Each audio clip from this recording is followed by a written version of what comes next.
ሰላም ጤና ይስጥልኝ ማርቲ ነኝ ከማርቲኤ ዛሬ ደግሞ የማሳያችሁ ከሄቪ ዊፒንግ ክሪም እንዴት አድርጌ ለጋ ቅቤ እንደማወጣ ነው።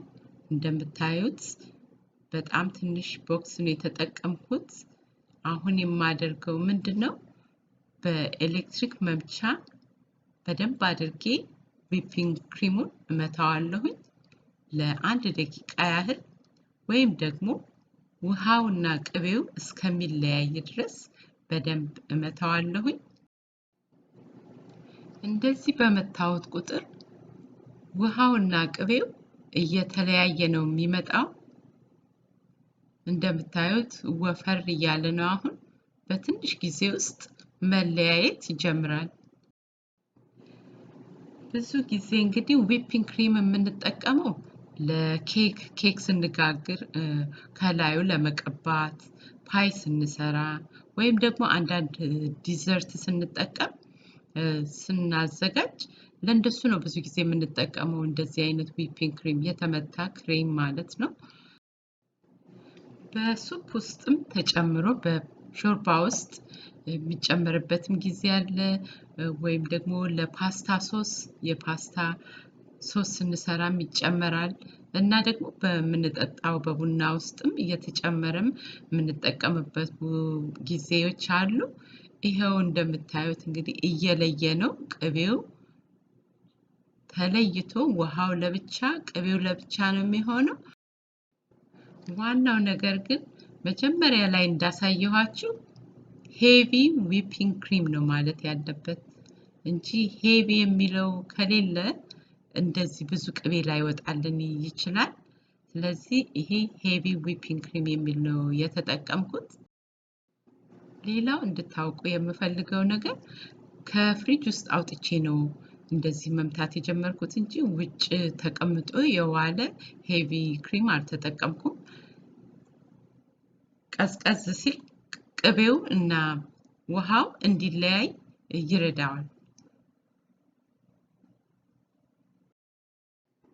አሁን ጨርሻለሁ። ላሳያችሁ እንዴት ውሃውና ቅቤው እንደተለያየ። በሀገራችን እንግዲህ የሚጠራው አሬራ ነው መሰል የሚባለው እርግጠኛ አይደለሁም ግን ከተሳሳትኩም እንግዲህ ይቅርታ። አሁን ይሄው እንደዚህ ተለያይቷል። ከዛች ከምታክል ትንሽ ቦክስ ውስጥ የወጣው ቅቤ እንደምታዩት ነው። ውሃው በጣም ትንሽ ነው የሚወጣው። ውሃውን አፈሳዋለሁ። ለዛሬ አልፈልገውም። እርግጠኛ ነኝ ሌላ ጥቅም ይኖረዋል ብዬ ተስፋ አደርጋለሁ። በዚህ በአሬራ የሚባል ይመስለኛል። በዚህ ደግሞ ሌሎች የሚሰሩ ነገሮች ሊኖሩ ይችላሉ። ዛሬ ግን ፐርፐዜ ቅቤውን ማቅለጥ ስለሆነ ለጋ ቅቤ እንዴት እንደምናገኝ ላሳያችሁ ስለፈለኩኝ ውሃውን ለይቼ እንደዚህ ካወጣው በኋላ ቅቤን ወደ ማቅለጥ እገባለሁ ማለት ነው። ማጥለያ ነገር አልተጠቀምኩም እንዳያችሁት። ያው አምልጦ የወጣ ቅቤ ቢኖር እንደዚህ በማንኪያ መልሼ ከሌላው ቅቤ ጋር ቀላቅለዋለሁኝ። በዚህ ላይ እንግዲህ ቅመሞችን ጨማምረን የቅቤ ቅመሞች እንደ ኮረሪማ፣ ጥቁር አዝሙድ፣ ነጭ አዝሙድ የተፈጨ አመሳመስ ተደርጎ የተፈጨ አድርገን ቀልቀል አድርገን ኪችን ካውንተራችን ላይ ቁጭ ልናደርገው እንችላለን። የቅመሙን ቃና ቅቤው እንዲወስድ እና ለጋ ቅቤ ከፈለግን በሁለተኛው ቀን እንደዚህ ማንጠር እንችላለን። ያለበለዚያ ደግሞ በጣም የበሰለ ከፈለግን ደግሞ ለሳምንትም ማቆየት ከዛም የበለጠ ሊቆይ ይችላል። እንደምንፈልገው አድርገን ማቆየት እንችላለን። ዛሬ ግን ይኸው በቶሎ ዛሬውኑ ሰርቼ ላሳያችሁ ስለፈለኩኝ ወዲያው አቅርጬዋለሁ።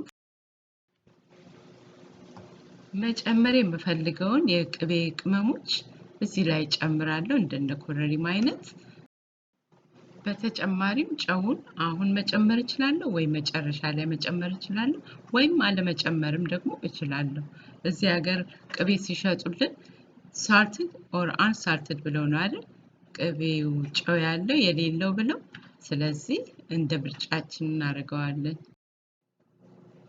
አሁን እያቀለጥኩት ነው ደስ የሚል ስሜት ነው የሚሰማው ራሳችን ከቤታችን ቅቤ ማውጣት መቻል ደስ የሚል ነገር አለው ስታዘጋጁት አሁን ይሄው እንደ ወተት ይመስላል ግን የሁሉ ተጣርቶ ደግሞ ይለያያል አሁን በሙቀት ነው አሁን ደግሞ ቅድም በመምታት ነበር በኤሌክትሪክ መምቻ ቅመሞችን በተመለከተ ምርጫችን የሆነውን የቅቤ ማንጠሪያዎችን የምጨምረው አሁን ዛሬ የምጨምረው ኮረሪማ እና ነጭ እና ጥቁር አዝሙድ የተዘጋጀ የቅቤ ማንጠሪያ መጨረሻ ላይ ደግሞ ትንሽ እርድ ጨምራለሁ አንዳንድ ሰው ማይስማማ እርድ በመጨመሩ በአንድ መጨመር ነው ደረሰልኝ እንግዲህ ቅቤው ተዘጋጅቷል እንደምታዩት ነው ኮምፕሊትሊ ውሃ ውስጡ የነበረው ተነነ በዚህ ሰዓት ትንሽ እርድ የጨመርኩበት ከዛ ደግሞ የበለጠ ይሄ እኔ ሮዝሜሪ ቃናውን ስለምወደው ነው ትንሽ ሮዝሜሪ ያደረኩበት በባህላችን የተለመደ አይደለም ግን ምንም አይደለም የፈለግነውን ለወጥ አርገን እንደ ምርጫችን አርገን ማዘጋጀቱ ነው ደስ የሚለው አይደል እና አንዳንዴ ብንፈልግ በሮዝሜሪ በሚቀጥለው ጊዜ ስናነጥር ደግሞ በተለየ መንገድ አርገን ማንጠር እንችላለን እና ሁሌ በእንደዚህ ነበር የሚሰራውና የግድ እንደዛ ካልተነጠረ ትክክል አይሆንም ብለንም አናስብም ያሁን ጨርሻለሁ ይሄንን በብልቃጥ ላይ ገልበጥ አድርገዋለሁ እንደገና አጣልለዋለሁ ያው ሮዝሜሪውን ትንሽ ነው የጨመርኩት ለምን የመጥበሻ ቅጠል በጣም ፓወርፉል ነው አይደል ስለዚህ በትንሹ ነው ያደረኩት ትንሽ የጠርሙስ ብልቃጥ ውስጥ ነው ማስቀምጠው ትንሽ ስላነጠርኩኝ ብዙ ቢሆን ደግሞ ከፍ ባለ አስቀምጠው ነበር ይሄው እንደዚህ ኩልን ያለ ቅቤ ከዛ ከሄቪ ክሪም አውጥቻለሁኝ መልኩም ያምራል እንግዲህ ይሄ በጣም ለጋ ቅቤ ነው እንዲበስልልን ከፈለግን ያው ኪችን ካውንተራችን ላይ እንደምናስቀምጥ ነግሬያችኋለሁ ይሄው ይሄ ሁሉ ቅቤ ነው የወጣው እንግዲህ ከዛች ከትንሽ ቦክስ ውስጥ ማለት ነው በዚህ ላይ እንግዲህ ጨው መጨመር ከፈለግን በላዩ ላይ ትንሽ ነስነስ አርጌም ቀልቀል አርጌም ማስቀመጥ ይችላልው ወይም እየተነጠረ ያለ ከቅመሙ ጋር አብሬ መጨመር ይችላልው አሁን እቺን ክድና አድርግና አስቀምጥና በመፈልግበት ጊዜ ለጋቅቤ በመፈልግበት ጊዜ መጠቀም ይችላልው ወይም ደግሞ ወዲያውኑም እንደዚህ ትንሽ ቅቤ በበርበሬ በጥበጥ አድርገን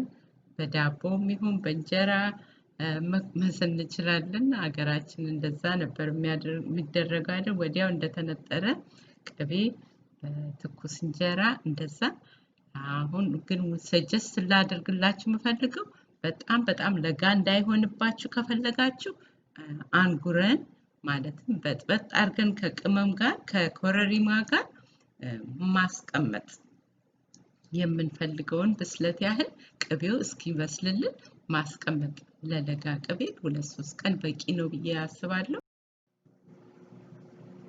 ይሄን ይመስላል እንግዲህ ከበርበሬ ጋር አርጌ በጥብጫዋለሁኝ ዳቦውን ደግሞ እንደምትወዱት እርግጠኛ ነኝ ቪዲዮ ሰርቼላችኋለሁ ለሱም ይመስለኛል አንድ ሳምንት በፊት 2 ሳምንት 3 ሳምንት በፊት ቪዲዮዎች ውስጥ ቼክ ብታደርጉ ዳቦውን እንዴት እንደጋገርኩት ያሳያችኋል ለዛሬ ያለኝ እንግዲህ ይሄ ነው እንደምትወዱት አልጠራጠርም ተመልካቾቼና ሰብስክራይበሮቼ በሙሉ ከልቤ ያመሰግንኳችሁ ሁላችሁንም ከልቤ ወዳችኋለሁ የእግዚአብሔር ጥበቃ አሁንም በእናንተ ላይ ይሁን ለሀገራችን ለኢትዮጵያ ለኤርትራ ለአፍሪካ ለአሜሪካ እንዲሁም በመላው ዓለም ለምትኖሩ በሙሉ ሰላም ይሁንላችሁ ደህና ቆዩኝ